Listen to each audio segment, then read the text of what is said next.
അങ്ങനെ പറഞ്ഞാൽ പറ്റില്ലല്ലോ. എന്റെ കോഴീനെ ഞാൻ കൊടുക്കില്ല. അല്ലെങ്കിൽ നിനക്ക് ഈ കോഴിയെ വളർത്തുന്ന പരിപാടി ശരിയാവുമെന്ന് എനിക്ക് തോന്നുന്നില്ല. അവള് വളർത്തിക്കോട്ടടി, അതല്ല നല്ലതെന്നാ. പെങ്ങളെ പറഞ്ഞപ്പോഴത്തേക്ക് അതിലങ്ങോട്ട് വീണു. സ്വന്തം ഭാര്യ തരം താഴ്ത്തണം. നിനക്ക് ഞാൻ ആട് വാങ്ങിച്ചു തരാം. വേണ്ട, എനിക്ക് ആടിനെ. അതിന് ആടിനെ കൊടുക്കണല്ലോ, കോഴിനല്ലേ കൊടുക്കണല്ലോ. പൈസ കൊടുത്താ കിട്ടലോ. അങ്ങനെ എനിക്ക് അങ്ങനെ വേണ്ട ആട്, എനിക്ക് കോഴീനെ മതി. ഇപ്പൊ രണ്ടു കൂട്ടരും കോഴിയെ വേണമെന്ന് പറഞ്ഞു കഴിഞ്ഞാൽ രണ്ടു കൂട്ടരും അല്ല. ഏട്ടനോട് ഒരു കാര്യം ഞാൻ പറഞ്ഞേക്കാം, എന്റെ കോഴീനെ എങ്ങാനും അവർക്ക് കൊടുത്തിട്ടുണ്ടെങ്കിൽ എന്റെ സ്വഭാവം മാറും. ഇങ്ങനെ വാശി പിടിച്ചാ ഒന്നും നടക്കില്ല. ഇത് വാശിയാണോ? നമ്മളല്ലേ തീരുമാനിച്ചത് കോഴീനെ വളർത്താന്ന്. പിന്നെ അവർക്ക് എന്തിനാ? അല്ലെങ്കിൽ തന്നെ ഒരു പണിയില്ലെങ്കിലും ഓക്കെ. ഇതിപ്പോ തൊഴിലുറപ്പിന് പോണം, തയ്യലിന് പോണം, വീട്ടിലെ പണി ചെയ്യണം, എന്നിട്ട് ഇപ്പൊ കോഴീനെ വളർത്തണം. ആ എന്ത് പരിപാടിയാ? അത് ശരി തന്നെയാ. ആ അതാ ഞാൻ പറഞ്ഞേ. പാളി നോക്കാൻ കള്ളി. എന്താ നീ എന്താ പാളി നോക്കണ അവിടെ നിന്ന്? എന്ത് പാളി നോക്കണം? ഞാനിവിടെ വാതിലിൽ ഇങ്ങനെ വന്നല്ലേ. എടി കള്ളത്തി, എന്തിനാടി നിനക്ക് കോഴി? ഇപ്പം എന്തേ? ആ കോഴി അവൾ എടുത്തോട്ടെ. എനിക്ക് കോഴിനെ വേണം. നീ എന്തിനെങ്ങനെ വാശി പിടിക്കാൻ നിക്കണത്? വാശിയല്ല, എനിക്ക് കോഴിനെ വേണം. ഇന്ന് രാവിലെ അവള് പറഞ്ഞതാണെന്ന്, അവള് മോഹിച്ചതാണ്, ഞാനപ്പോ ചെയ്തു കൊടുക്കാന്നും പറഞ്ഞു. മോഹിക്കാൻ മാലയൊന്നുമല്ലല്ലോ, കോഴിയല്ലേ. ആ കോഴിനെ എനിക്ക് വേണം. അങ്ങനെ നീ പറഞ്ഞെങ്കിൽ നീ വേറെ എവിടെന്നെങ്കിലും ഒരു കോഴിനെ മേടിച്ച് അവൾക്ക് കൊടുക്ക്. അവളുടെ ആശ തീരട്ടെ. എന്റെ അമ്മയുടെ കോഴി എന്തിനാ നിങ്ങക്ക്? അതെങ്ങനെ ശരിയാവും? എന്താ ശരിയാവാത്തെ? ആ കോഴി എന്റെയാണ്, ഞാൻ തരില്ല. നിന്റെ അത് പറയാൻ അതിനകത്ത് നിന്റെ പേരെഴുതി വെച്ചിട്ടുണ്ടാവണേ. ആ ചിലപ്പോ എഴുതി വെച്ചിട്ടുണ്ടാവും. എടി നിനക്ക് തയ്യലുണ്ട്, പിന്നെ തൊഴിലുറപ്പിന് പോകുന്നുണ്ട്, പിന്നെ കോഴിയും കൂടി വളർത്താൻ എവിടെ നിനക്ക് സമയം കിട്ടുക? തയ്യലും തൊഴിലുറപ്പും ഞാൻ നിർത്തി. കോഴിയുടെ പുറകെയാ. ബെസ്റ്റ്. ഇവൾക്കാണെങ്കിൽ വേറെ പണിയൊന്നുമില്ല. അവൾക്ക് പണിയില്ലാത്ത എന്റെ തെറ്റാണോ? ഇതെന്ത് പാടത്? എന്റെ അമ്മയുടെ കോഴീനെ എനിക്ക് വേണം. അതിനകത്ത് കൂടുതൽ അഭിപ്രായം പറയണ്ട ആരും. എന്താ ശരിയാവാത്തത്? എന്റെ അമ്മയുടെ കോഴിയെ പോലും. നിങ്ങളുടെ അമ്മയുടെയും കോഴിയൊന്നും അല്ല ഇത്. ഇത് സർക്കാരിന്റെ കോഴിയാണ്. നീ നിന്റെ വീട്ടിൽ പോടാ. നീ ഇതിന്റെ ആവശ്യമില്ലാത്ത കാര്യം പറയാൻ നോക്കണേ. അത് കൊള്ളാം. കിട്ടിയിട്ട് പോലുമില്ലല്ലോ, തല്ലു തുടങ്ങിയ. അതെ, ഒരു കാര്യം ഞാൻ പറഞ്ഞേക്കാം. അമ്മയെ നോക്കുന്നത് ഞങ്ങളാണ്, അതുകൊണ്ട് അമ്മയുടെ കോഴി ഞാൻ മേടിക്കും. അമ്മയെ നോക്കുന്നത് നിങ്ങളാണ്, പക്ഷെ കോഴിനെ ഞാൻ മേടിക്കും. പറ്റില്ല. പറ്റും. ആ അമ്മയുടെ മോനാണ് ഈ ഇരിക്കണേ. മോന് അതിൽ അവകാശമുണ്ട്. മോനല്ല കോഴി, മോക്കാ കോഴി. ആ പിന്നെ അത് ആരാ സ്വയം കൂടെ തീരുമാനിച്ചാൽ മതിയോ? ആ സ്വയം തീരുമാനിച്ചാ മതി. നമുക്ക് കാണാലോ. കനക, ഇത് ഭയങ്കര പ്രശ്നം ഉണ്ടാക്കൂട്ടോ. ഒരു കണക്കിന് ഞാനൊന്ന് രക്ഷപ്പെടാന്ന് വിചാരിക്കും. ഇപ്പൊ കോഴിനെ നോക്ക് വേണം. അയ്യോ, രക്ഷപ്പെടാതെ ഇവിടെ ഇങ്ങോട്ട് കിടക്കല്ലേ, അത് മനസ്സിലാവണം. എന്റെ മനസ്സ് കുറച്ച് ചീത്ത. എന്നാ നിങ്ങൾ രണ്ടുപേരും കൂടെ നോക്ക്. അയ്യോ, ഈ മുതലിന്റെ കൂടെ ഞാനൊരു കൂട്ടുകൃഷിക്കില്ലേ? അയ്യോ, അല്ലെങ്കിൽ ഇപ്പൊ ആര് വരണം ഇയാളുടെ കൂടെ കൂട്ടുകൃഷിക്ക്? വരൂല. ഞാൻ എന്ത് ചെയ്യാനാ? ഞാൻ അറിഞ്ഞ ഈ ആദ്യം ഇടങ്ങേറ് വരുമെന്ന്. ഞാനിത് എന്ന് തീരുമാനിച്ചേ? ഞാൻ ആദ്യം തീരുമാനിച്ചേ. പോവില്ല ഞാൻ. എനിക്ക് എന്റെ കോഴിനെ ആ കിട്ടുമ്പോ എടുത്തോന്ന്. കോഴിനെ എനിക്ക് വേണം. തരൂല്ല, ഞാൻ മേടിക്കും. നീ മേടിക്കാൻ സമ്മതിക്കില്ലടി ഞാൻ. എന്തൊരമ്പാണിത്. എന്റെ ഒരു പേടി ഞാൻ കോഴിനെ വിരി വളർത്തിയിട്ട് ഇനി ഇവരുടെ സ്വഭാവം കോഴിക്ക് വരുമെന്ന്. എന്നെ പറഞ്ഞാ മതി. ഞാനറിഞ്ഞ ഇത്ര അലമ്പല് നിൽക്കുമെന്ന് ഇവര്. അളിയാ, ഞാനൊരു സത്യം പറയട്ടെ. ഇതിപ്പോൾ രണ്ടുപേർക്കും കോഴി വളർത്താനുള്ള ഒരു താല്പര്യമല്ല. ഇത് അമ്മയ്ക്ക് കിട്ടുന്ന കോഴി ആർക്ക് എടുക്കണമെന്നുള്ളൊരു വാശിയുണ്ടല്ലോ, അതിൻ്റെ പുറത്താണ് ഇപ്പോൾ ഈ കാര്യങ്ങൾ പോകും. ഇതിന്റെ പേരിൽ ഇവര് രണ്ടുപേരും വഴക്കടിക്കുന്നു എന്നുള്ളത് നാട്ടുകാർ അറിഞ്ഞു കഴിഞ്ഞാൽ എന്ത് വിചാരിക്കുന്നു? നാട്ടുകാർ നമ്മളല്ലേ പറയൂ, നമുക്ക് കഴിവില്ല എന്ന് പറഞ്ഞിട്ടല്ലേ നമ്മളെ കുറ്റപ്പെടുത്തു.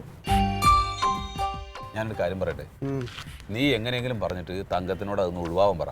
കാരണം അവൾക്ക് ഇപ്പൊ തയ്യലുണ്ട്, പിന്നെ മറ്റെന്താണ് തൊഴിലുറപ്പോ അങ്ങനെ പരിപാടിക്കുന്നതിലൊക്കെ പോകുന്നതല്ലേ ഉണ്ട്. അപ്പൊ പിന്നെ ഈ കോഴിയെ വളർത്തുന്ന പരിപാടി അത് ഇവള് വളർത്തിക്കോട്ടെ എന്ന് ഒന്ന് പറയുന്നേ. എൻ്റെ അളിയ, ഞാൻ അവളോട് ഇന്നലെ നേരം വിളക്കണവരെ ഇതാ പറഞ്ഞത്. ഞാൻ പറഞ്ഞു നീ ഇതിൽ നിന്ന് ഒഴിവാകുമെന്ന്. അപ്പോൾ അവൾ പറയാണ് ഞാൻ വേണമെങ്കിൽ നിങ്ങളെ ഒഴിവാക്കാം, പക്ഷേ ഇതിൽ നിന്ന് ഞാൻ പിന്മാറില്ല. പിന്നെ അടുത്തെന്താണ് പൊട്ടിക്കുക. പക്ഷേ അത് ചെയ്തു കഴിഞ്ഞാൽ പോയി നമ്മളെ. ഞാൻ അത് വേണ്ടെന്ന് വെച്ചിട്ട് നിൽക്കണ്ട. കൊച്ചവിടെ നിൽപ്പുണ്ട്, അതുകൊണ്ട് ഇവൾക്ക് പറ്റില്ലത്. ഇവള് എവിടുന്ന് കോഴിയെ വളർത്താനാണ്? അതാകെ തൂറി ആകെ നിരപ്പാക്കി എനിക്കത് ആലോചിക്കാൻ തന്നെ പറ്റണില്ലേ. ഞാൻ പറഞ്ഞിട്ടുണ്ട്, ഇനി എങ്ങാനും വലിയൊരു അടിക്ക് ഭാവിയിൽ സാധ്യതയുണ്ട്. ഇപ്പോൾ അളിയൻ്റെ കോഴി വന്ന് നമ്മളെ വീട്ടിൽ തൂറി, നമ്മളെ കോഴി വന്ന് അളിയൻ്റെ വീട്ടിൽ തൂറി. സംഭവം എന്താ? ഇതിൻ്റെ പേരിൽ ഉറപ്പായിട്ടും അടി നടക്കും. ഇത് കോഴി ഇപ്പൊ ഈ നിന്റെ കോഴിയെന്നോ എന്റെ കോഴിയെന്നുണ്ടോ, അത് എവിടെ തൂറിയാലും തൂറിയതല്ലേ. പക്ഷെ അങ്ങനെ എങ്ങാനും തൂറിയാ ഞാൻ എല്ലാത്തിനെയും വിഷം കൊടുത്ത് കൊല്ലും. അത് ഞാൻ പറഞ്ഞിട്ടുണ്ട് അവളോട്. അതൊക്കെ മിണ്ടാപ്രാണിയോട് അങ്ങനെ ചെയ്യാൻ പാടില്ലടൂ. പിന്നെ എവളുമാർക്ക് വിഷം കൊടുത്ത് കൊല്ലാൻ നമുക്ക് പറ്റൂലല്ലോ. പറ്റുമെങ്കിൽ ഞാൻ അത് ചെയ്തേനെ. പിന്നെ എന്തെങ്കിലും ഒരു പോം വഴി പറയേ. ഇതേ ഞാൻ എൻ്റെ ഒരു മനസ്സിൽ തോന്നിയൊരു കാര്യമാണ്. ഈ ജമന്തിയെ കൊണ്ട് ഇത് വളർത്തിക്കൊണ്ട് പോകാനൊന്നും പറ്റൂല. കാരണം അവള് ജനിച്ച് വളർന്ന സാഹചര്യം അവിടെ കോഴിയും കൊക്കൊന്നും കണ്ടിട്ടില്ലാത്തതാണ്. അതേസമയം ഇവളങ്ങനെ അല്ലല്ലോ. ഇവിടെ ഈ പറഞ്ഞ മാതിരി എല്ലാ കാര്യങ്ങളും തൊഴിലുറപ്പ് അതിലൊക്കെ ഇടപെട്ട് നിൽക്കണതുകൊണ്ട് ഇവളെ കൊണ്ട് പറ്റും. പക്ഷേ അതും തുറന്നു പോകില്ല, ഭാരിച്ച പണിയാവും ഇനി. അപ്പോൾ അതുകൊണ്ട് നമുക്കൊരു 10 കോഴിയിൽ ഒരു 8 എണ്ണം തങ്കത്തിന് കൊടുക്കാം. ഒരു 2 എണ്ണം അവൾ വളർത്തിക്കോട്ടെ. അതെന്ത് ന്യായാണ്? ഇല്ല, ഞാൻ വേറൊന്നും ഉദ്ദേശിച്ച് പറഞ്ഞല്ലേളിയാ. ഇപ്പം ഇവളീ ജമന്തി ഇതുമായിട്ടൊക്കെ ഒന്ന് ഇടപഴകി വരട്ടെ. അവളെ കൊണ്ടത് പറ്റുമെന്നുണ്ടെങ്കിൽ 4 ജനോട് വാങ്ങിച്ചു കൊടുക്കാം നമുക്ക്. പോരെ? മാത്രല്ല അവൾക്ക് ഇപ്പൊ കോഴിയെ വളർത്തണമെന്നേ ഉണ്ടാവൂ. മുഴുവൻ കോഴിയെ കിട്ടിക്കൊള്ളണമെന്നൊന്നും ഉണ്ടാവില്ല. അതാണ് ഇത് ഈ ഉണ്ടല്ലോ, ഈ മറ്റേ എന്താണ് കുരങ്ങൻ്റെ കയ്യിൽ പൂമാല കിട്ടുമെന്ന് പറയില്ലേ, അതുപോലെ കുറച്ച് സമയത്ത് ഒരു ഇത് അത് കഴിഞ്ഞ് അതങ്ങ് കളയും. ഇതാണ് ഇപ്പൊ ഇലയ്ക്ക് മുള്ളിനും കേടില്ലാത്തൊരു അഭിപ്രായമെന്ന് എനിക്ക് തോന്നണം. എന്നാ പിന്നെ അങ്ങനെ മതി, അവൾക്കും കോഴിയെ വളർത്താൻ കിട്ടുമല്ലോ. അതെ, അങ്ങനെ പറയാം. നീ തങ്കത്തിനെ വിളിച്ച് കാര്യം പറഞ്ഞു. തങ്കം എന്താ ഇങ്ങോട്ട് വാ. ഈ തീരുമാനം പറയുമ്പോൾ തങ്കത്തിനോട് പറയണം നിന്റെ തീരുമാനമാണെന്ന്, ജമന്തിയോട് പറയുമ്പോൾ എന്റെ തീരുമാനമാണെന്ന് പറഞ്ഞു. അതെ, ഇനി ഈ കോഴി കേസിൽ ദയവ് ചെയ്തിട്ട് നിങ്ങൾ രണ്ടുപേരും കൂടി വഴക്കടിക്കും.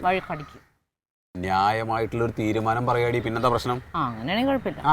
ഇതിപ്പോ ഞങ്ങൾ ആണുങ്ങൾ എടുത്തുള്ള തീരുമാനമാണ്, അത് നിങ്ങളുടെ അംഗീകരിക്കുക. പറഞ്ഞു നോക്കട്ടെ അംഗീകരിക്കാൻ പറ്റുമല്ലോ എന്നുള്ളത്. അതായത് കോഴിപ്പോ അമ്മയ്ക്കാണ് കിട്ടുന്നത്. അതെ, 10 കോഴിയാണ്. നീ അമ്മയുടെ മകളായതുകൊണ്ട് ആ 10 കോഴിയിൽ 8 കോഴീനെ നീ വളർത്തുക, 2 കോഴീനെ നീ അവൾക്ക് കൊടുക്കണം. അത് കുഴപ്പമില്ല, അതെനിക്ക് സമ്മതം. അന്നെങ്കിൽ ഒരു കാര്യം ചെയ്തോ, 7 എണ്ണത്തിന് മതി, എനിക്ക് 3 എണ്ണം അവളെ എടുത്തോട്ടെ. എനിക്ക് 7 എണ്ണം മതി, 8 എണ്ണം വേണ്ട, 7 എണ്ണം മതി. 3 എണ്ണം കൂടും, ഒരെണ്ണം കൂടി കൂടുതൽ കൊടുത്തോ. അത് നിന്റെ മഹാമനസ്കര. എന്റെ ചെറിയൊരു ക്വാളിറ്റി അവൾക്ക് കിട്ടിയിരുന്നു. നീ വന്നേ. അതെ, അവളോട് കാര്യം പറഞ്ഞോട്ടോ. നീ പറഞ്ഞു? അവളോട് പറഞ്ഞു, എനിക്ക് ചൊറിഞ്ഞു വരും. എനിക്ക് പേടിയാ. അളിയൻ പറഞ്ഞോ? എന്താ ഇല്ല, അളിയൻ പറഞ്ഞോ? അവൾക്ക് എന്താന്ന്? ഈ കോഴി കേസിൽ ഇനി നിങ്ങൾ ദയവ് ചെയ്തിട്ട് തമ്മിൽ വഴക്കടിക്കരുത്. അതെ, ഞങ്ങൾ ആണുങ്ങളെ ഉചിതമായിട്ടുള്ള ഒരു തീരുമാനം എടുത്തിട്ടുണ്ട്. ആ തീരുമാനം അങ്ങോട്ട് പറയാം, അതാണ്ട് അംഗീകരിക്കുക. അത്രേ ഉള്ളൂ കേട്ടാ? പറ എന്താന്ന്. അതായത് ഇലയ്ക്കും മുള്ളിനും കേടില്ലാത്തൊരു തീരുമാനമാണ്. അമ്മയ്ക്കിപ്പോ എത്ര കോഴി നമുക്ക് കിട്ടുക? 10 എണ്ണം. ആ 10 എണ്ണത്തില് 8 കോഴീനെ ഇവളെടുക്കും, 2 കോഴീനെ നെയ്യും വളർത്തുക. പിന്നെ 1 കോഴി അവള് അഡീഷണൽ അവളുടെ മഹാമനസ്കൊണ്ട് നിങ്ങൾക്ക് തരും. പിന്നെ എന്തിനാണ് ഇത്രയും കൂടുതൽ കോഴി അവൾക്ക് കൊടുക്കണമെന്ന് വെച്ചാൽ അമ്മയുടെ മകളായതുകൊണ്ടുള്ള ഒരു പരിഗണന എന്ന് മാത്രം വിചാരിച്ചാൽ മതി. തീരുമാനം ക്ലീറ്റസ് ഇങ്ങനെ ഒരു അഭിപ്രായം പറഞ്ഞു. മിണ്ടരുത് നിങ്ങള്. ക്ലീറ്റസ് ചേട്ടന് എന്തെങ്കിലും ഒരു അഭിപ്രായം പറഞ്ഞാൽ മിണ്ടാതിരുന്ന അത് സമ്മതിച്ചോണം. ആ മനുഷ്യന്റെ ഭാര്യയ്ക്ക് വേണ്ടിയിട്ടാ സംസാരിച്ചത്. അത് മനസ്സിലാക്കാനുള്ള ബുദ്ധി പോലും ഇല്ലേ നിങ്ങൾക്ക്? അതെ, എന്റെ 1 കോഴിനെ ഞാൻ ഇങ്ങോട്ട് തിരിച്ചെടുത്തു. 8ഉം 2ഉം അത് മതി. 8ഉം 2ഉം ഒന്നല്ല, 10 കോഴിനെ ഞാൻ വളർത്തും. പിന്നെ 10 കോഴിനെ നീ വളർത്തും. വളരെയല്ലേ കോഴിഞ്ഞം. അതെ, ഞാനൊരു കാര്യം ചോദിച്ചോട്ടെ, അമ്മ നിങ്ങൾക്ക് 2 പേർക്കും കോഴി തരണില്ലാന്ന് തീരുമാനിച്ച് എന്ത് ചെയ്യും? അതപ്പൊ നോക്കാം. എന്റെ അമ്മ എനിക്ക് തരും. നിനക്ക് തരും. പിന്നെ നാട്ടുകാര് കേട്ട് കേട്ടോട്ടെ, കോഴിയല്ലേ. ഒരു വലിയ തീരുമാനം ഇല്ലല്ലോ ക്ലീറ്റസ് ചേട്ടാ. അയ്യോ, നിനക്ക് കാണില്ലല്ലോ എന്റെ അമ്മയുടെ. അല്ലാണ്ട് ഇത് എന്ത് കഷ്ടമായത്. ഞാനൊരു തീരുമാനം പറയട്ടെ? വേണ്ട, ഇത് അവസാനത്തെ തീരുമാനമാണ്. ഇതുപോലത്തെ തീരുമാനമാണെങ്കിൽ ഇനി പറയണ്ട. ഇതുപോലത്തെ തീരുമാനമല്ല. അമ്മയ്ക്ക് 10 കോഴിയെ കിട്ടും ഇല്ലേ?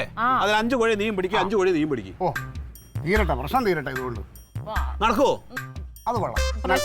തീർന്നു വെച്ചാ 5 എന്നൊക്കെ പറയുമ്പോ തീരെ കുറഞ്ഞു. നീ ഒരു കാര്യം ചെയ്യടി, പറന്ന് പോലെ 2 കാക്കയും കൂടെ പിടിച്ച് വളർത്തു. പെണ്ണുങ്ങൾ ഇങ്ങനെ ഉണ്ട്, അമ്പലും വില്ലിലും അടുക്കൂല എന്ന് പറഞ്ഞ. ഇതാണ് തീരുമാനം. വേറെ വർത്താനമില്ല. എന്റെ പടം നോക്കി പോന്ന്. കോഴി സ്നേഹികൾ പോയി നിന്റെ ജോലി നോക്ക്. നമ്മളെ ആണുങ്ങളുടെ വില കളയാനായിട്ടാണ്.